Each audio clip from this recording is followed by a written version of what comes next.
Şimdi öncelikle trafikte özellikle bizim yaşadığımız sıkıntılar sürücü adaylarına karşı bayağı bir sabırsızlık var. Bu da sürücü adaylarını zor durumda bırakıyor. Bunun için biraz daha saygılı davranılması lazım, daha sabırlı olunması lazım. Zaten trafikte en önemli şey sakin kullanmak, yani sabırlı olmak.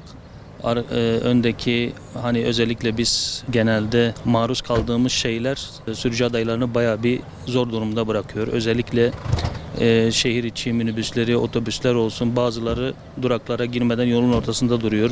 Sivil araçlar da yapıyor bunu. Biz de zor durumda kalıyoruz. Yani bu konuda biraz daha girişimlerinin yapılması lazım. Biz elimizden geldiği kadar, yani ne kadar dikkatli olsak da maalesef biliyorsunuz günümüz şartlarında kazaların önüne geçilemiyor.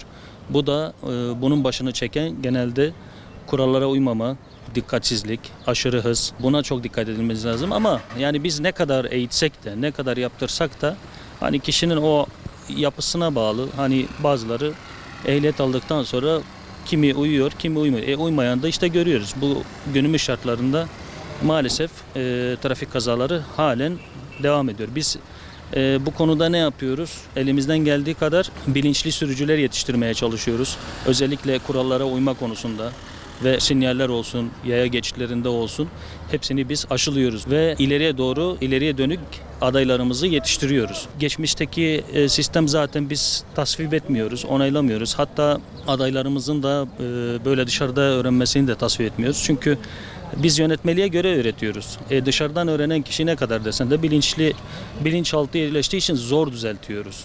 Sıfırdan eğitildiği zaman da daha bilinçli bir şekilde trafiğe hazırlıyoruz ve ileriki hayatını da tehlikeye atmayacak bir sürüş eğitimi veriyoruz. Özellikle öfke kontrolü bu karaktere bağlı, yapıya bağlı. Yani bir insan öncelikle ne yapacak trafikte? Kendi canını düşünecek, çünkü taşıdığı yolcuları düşünecek. Ondan sonra öndeki sürücüler de bu şekilde davranacak. Yani hiçbir zaman zaten öfkeyle kalkan zararla oturur. Sakin olunması lazım. Öndeki sürücülere de ön yargılı davranmamak lazım.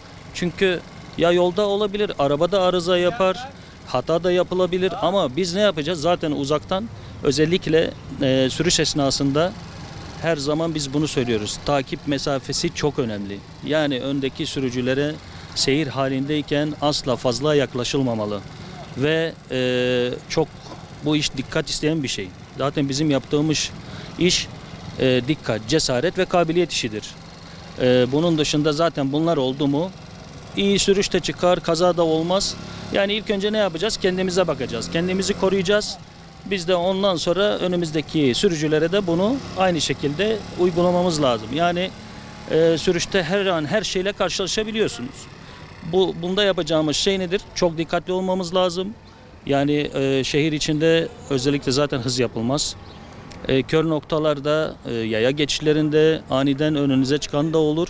Ve biz burada uyanık olmamız lazım ve sakin olmamız lazım. İyi bir sürücü sakin olması lazım bence. Biz son yıllarda çok iyi adaylar yetiştiriyoruz ve kurallara da uymaları konusunda telkinlerde bulunuyoruz. İnşallah daha da iyiye gider ama dediğimiz gibi her şey kurallara uymakla başlıyor ve öyle bitiyor.